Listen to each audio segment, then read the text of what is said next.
د پېښور ستر ښار کې خلک ډېرې ستونزې لري او د پېښور سره تړلي علاقو نه هم خلک خپلې ستونزې دلته راوړي. همدغه شان نورجهان چې د بنو علاقې کاکي سره تعلق لري، د پریس کلب مهیتا په یو څښاک کمبل کې د څو ورځو راسې د سوري لاندې په یو کټ کې پرته ده.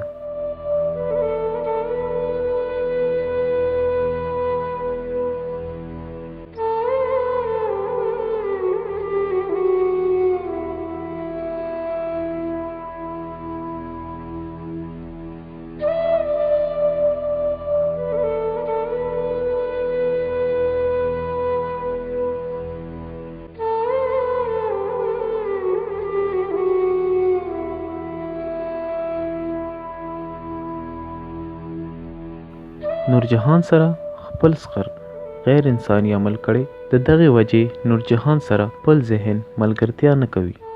د نورجهان وارثان وایي چې زموږ دولت نه دی پکار، صرف د نورجهان روغ صحت مو پکار دی. او دا وایي چې موږ ټولو سرکاري ادارو ته هم تللی یو خو څه راته نه دي میلاو. د نورجهان رور صحت کارت هم لري خو ډاکټران وایي چې د نورجهان علاج پرې نه کیږي. نورجهان په سور نور کې د ماشومانو سره د انصاف په تکل راوتې ده. مال دولت نه غواړي، د ژوند سهولتونه نه غواړي، روغ صحت غواړي چې د یو انسان بنیادی حق دی. او د دې هوري حکومت چې دا دعوی کوي چې مونږ دومره ارب روپۍ د صحت په مد کې خرج کړي. په دې څخه کمبل کې پرتا دا زنانه د دې دا اخري احتجاج دی او یوازینۍ لارې هم ده. سبا به د دې په مخ د دې څخه کمبل په ځای کپن راخور شي او د وارثانو سترګې به د اوښکو ډکې شي او خبره به ختم شي.